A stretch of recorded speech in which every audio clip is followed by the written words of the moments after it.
The silence lasted only a few minutes. But in the world of professional basketball, it felt like an eternity. At first, it looked like just another rumor spreading across social media. A cryptic post, a deleted tweet, a handful of shocked reactions from fans who thought someone had been hacked. Then came the screenshots, then the reposts, then the panic.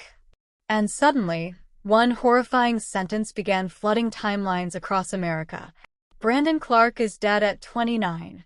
No warning. No build-up. No official explanation immediately available to the public. Just confusion, shock, disbelief. For basketball fans, the news felt impossible to process. Because only a short time ago, Clarke was still viewed as one of the NBA's most resilient comeback stories. A high-energy forward known for relentless hustle, emotional leadership, and explosive athleticism.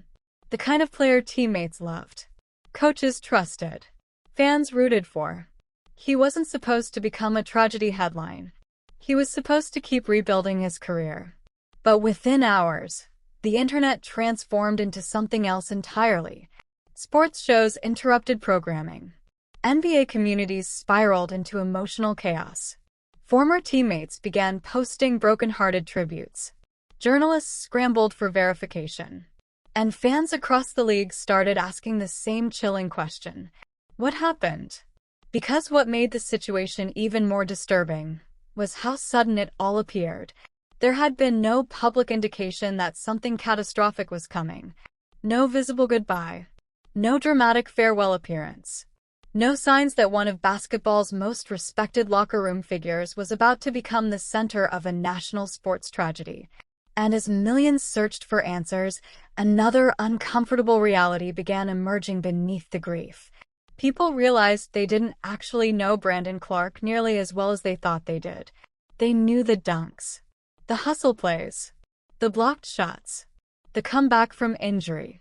But behind the bright arena lights was a far more complicated story, one shaped by enormous physical pressure, relentless expectations, career uncertainty, emotional isolation, and the brutal psychological demands that come with surviving inside modern professional sports. Because while fans celebrated highlights, Clarke had quietly spent years fighting battles most people never saw. And now, after his sudden death at just 29 years old, the basketball world is being forced to confront a much larger conversation that extends far beyond one player. A conversation about pressure, about recovery, about identity, about what professional sports can do to a human being behind closed doors. And perhaps most haunting of all, whether the warning signs were there all along. Long before the headlines, long before the panic, long before social media exploded into grief and speculation. Brandon Clarke was simply a kid chasing a dream that almost nobody believed would happen. Born in Vancouver, British Columbia, Clarke's basketball journey never followed the traditional superstar blueprint. He wasn't hyped as the next generational phenom at 15 years old. He didn't enter the basketball world carrying the kind of celebrity aura attached to future lottery picks. In many ways, he developed outside the spotlight entirely, and maybe that's part of why so many people connected with him. He felt real. His rise felt earned. Nothing about his career looked manufactured. He played with desperation, with effort, with visible emotion. Fans saw somebody who genuinely loved the game, and in a sports culture increasingly dominated by branding and social media image building, that authenticity stood out.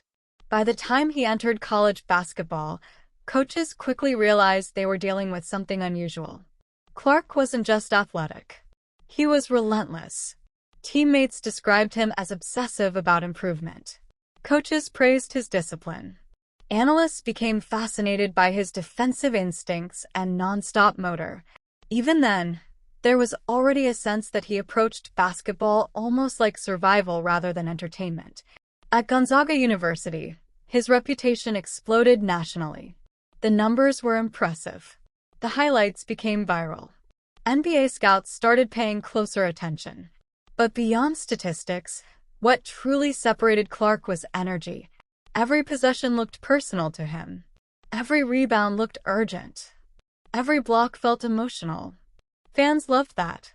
Commentators loved that. The basketball world began seeing him as one of those rare glue guy stars capable of transforming team chemistry without demanding attention for himself. And when the Memphis Grizzlies selected him in the 2019 NBA draft, many analysts believed he had landed in the perfect environment. Because Memphis itself was changing. The franchise was entering a new era built around young talent, swagger, speed, and emotional intensity. Clarke fit that identity almost instantly. Alongside rising stars, he became part of one of basketball's most exciting young cores. The chemistry looked genuine. The future looked massive. And perhaps most importantly, he looked happy. Fans watched him sprint down the court smiling after defensive stops, celebrating teammates, diving for loose balls, bringing emotional energy every single night. In a league where many players appear emotionally detached under enormous pressure, Clarke looked deeply connected to the game itself. That emotional connection became central to his public image. He wasn't viewed as arrogant. He wasn't constantly involved in controversy. He wasn't trying to dominate headlines. He was the hardworking guy people naturally rooted for. Which is exactly why the tragedy surrounding his death now feels so emotionally destabilizing to fans. Because people struggle to emotionally process sudden loss when the person involved appears full of life. And in many ways, Brandon Clarke represented life on the basketball court. But behind that image, the physical toll of professional basketball had already begun reshaping his future in ways the public couldn't fully see. In March of 2023, everything changed. Publicly, Clarke remained composed. Privately, according to people close to professional sports environments, the mental burden of major injuries can become overwhelming in ways outsiders rarely understand. Because when athletes stop playing, everything changes. The routine disappears. The adrenaline disappears. The crowd noise disappears. The identity reinforcement disappears. And suddenly, many players are left alone with thoughts they've spent years outrunning through competition. This is where the story surrounding Clarke's death begins affecting people on a much deeper emotional level. Because sports fans often romanticize comebacks without understanding the psychological damage recovery itself can create, every rehab session becomes a test. Every movement becomes a reminder. Every setback feels catastrophic. And for NBA players, the pressure is magnified by money, contracts, media expectations, fan impatience, and fear of replacement. Professional sports are brutally unforgiving. One injury can change how organizations view you. One slow recovery can alter future contracts. One lost step can completely reshape a career trajectory. Yet athletes are still expected to smile publicly through all of it. By the time Clarke returned to the court after rehabilitation, fans celebrated him as an inspirational comeback story. Analysts praised his resilience. Teammates applauded his determination. But what nobody fully understood was the invisible emotional cost attached to surviving that journey. And after news of his death broke, social media quickly filled with another recurring theme. People started revisiting old interviews, old body language, old comments, searching desperately for signs they missed. That's what happens after shocking celebrity deaths in the modern internet era. The public becomes investigators. Every clip gets reanalyzed. Every sentence becomes evidence. Every expression becomes symbolic. And suddenly, fans weren't just mourning Brandon Clarke. They were questioning whether professional sports culture failed him somehow. As tributes flooded online, former players and commentators began speaking with unusual emotional honesty about the darker side of athletic life. The pressure to perform while injured. The fear of appearing weak. The emotional numbness athletes sometimes develop after years inside hyper-competitive environments. Some fans rejected those conversations entirely, insisting people should wait for confirmed information before speculating. Others argued the broader discussion was necessary regardless of official details. That divide exploded across sports media. And within hours, the story stopped being only about one player. It became about the hidden emotional reality of modern professional athletes. Major sports pages filled with heartbreak. Basketball podcasts turned somber. Television analysts struggled through emotional segments. Even rival fan bases temporarily abandoned their usual online wars out of collective shock, because death at 29 feels emotionally unnatural. Especially in sports, athletes are psychologically marketed to fans as symbols of physical superiority, strength, endurance, youth, invincibility. So when someone dies suddenly at an age most people still associate with physical prime, it creates emotional disorientation. People start confronting uncomfortable truths they usually avoid. That fame does not protect people. That money does not eliminate emotional suffering. That physical fitness does not guarantee safety. And perhaps most painfully, that public smiles can hide private pain. As the hours passed, emotional tributes from around the basketball world became increasingly heartbreaking. Former teammates described Clarke as one of the kindest people they had ever met. Coaches praised his professionalism. Staff members recalled his humility. Fans shared personal encounters where he stopped for conversations, photos, and autographs without acting like a celebrity. Again and again, the same themes appeared: respect, warmth, energy, positivity, which only deepened the emotional confusion surrounding his death. Because people desperately want tragedy to make sense, and sudden loss rarely does. Sports culture often encourages emotional distance between fans and athletes. Players become statistics, contracts, fantasy basketball assets, debate topics, social media content. But moments like this violently break that illusion. Suddenly, people remember these are human beings carrying enormous emotional weight while millions watch their every move. And the NBA itself has spent years slowly confronting that reality. In recent seasons, more athletes have openly discussed anxiety, depression, burnout, emotional exhaustion, and the psychological cost of fame. Conversations once considered taboo inside male professional sports have become increasingly unavoidable.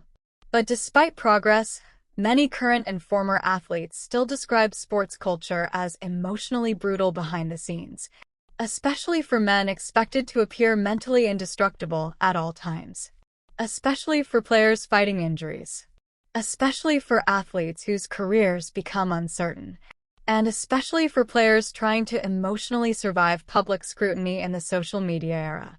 Because today's athletes don't just experience pressure during games anymore. They experience it constantly. Online. Every day. Every hour. Every performance becomes a referendum on personal worth. One bad game trends on social media. One mistake becomes a meme.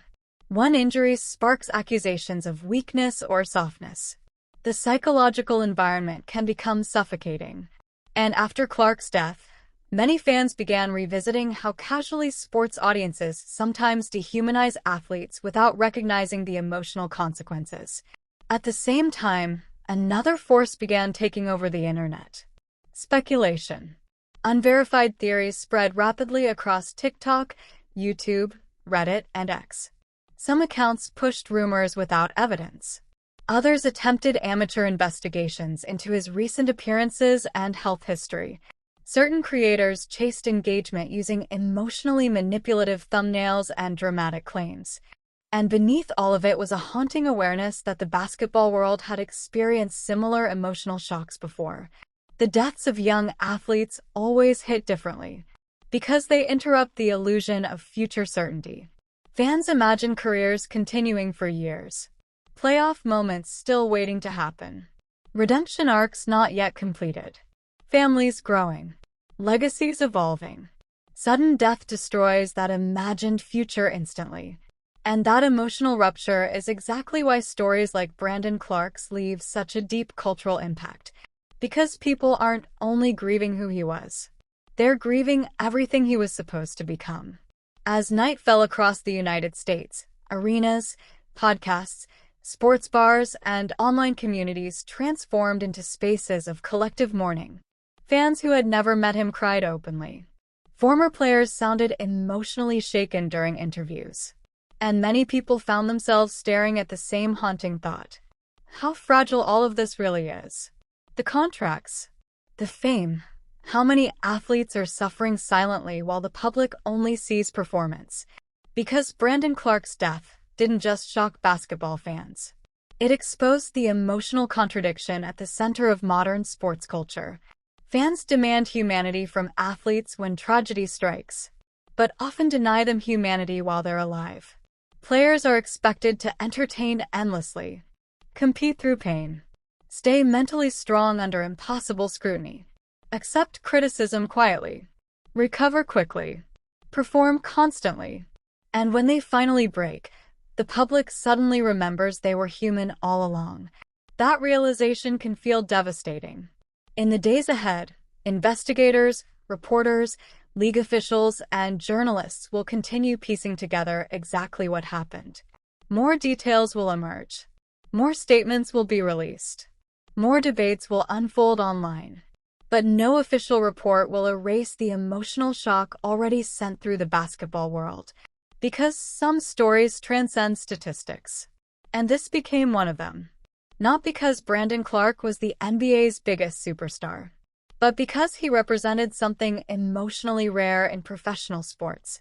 Effort, joy, authenticity, resilience. The kind of player fans instinctively trusted. The kind of teammate organizations value deeply. The kind of person people assumed would always keep fighting forward. Which is exactly why this tragedy feels so difficult to emotionally accept. Tonight, millions of fans are replaying highlights that suddenly feel different now. The dunks feel heavier. The smiles feel heartbreaking. The celebrations feel frozen in time. And somewhere beyond the noise of sports television debates, viral reactions, and endless online speculation, there are real people grieving someone they loved. Family members, friends, teammates, coaches, people experiencing unimaginable pain while the entire internet watches. That human reality matters more than rumors, more than clicks, more than speculation.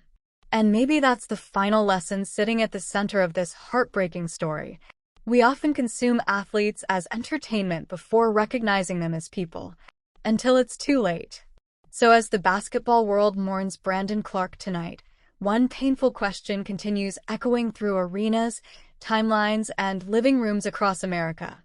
How many battles do public figures fight in silence, while the world keeps cheering for the performance? And perhaps even more hauntingly, would we have listened if we had known? If you've been affected by this story, or if Brandon Clarke's journey meant something to you as a basketball fan, share your thoughts below. Because sometimes the conversations people avoid are the ones that matter most. The spotlight, the expectations, the careers. One moment, an athlete is preparing for another season. The next, the entire sports world is posting memorial tributes. And somewhere inside that emotional chaos lies a deeper question the NBA community may continue wrestling with long after the headlines fade. By the following morning, the emotional shock had evolved into something even heavier. Disbelief was turning into grief. And grief was beginning to turn into reflection. Across the country, sports radio stations opened with somber monologues instead of hot takes. Television producers who normally spent entire segments arguing about playoff matchups suddenly found themselves speaking in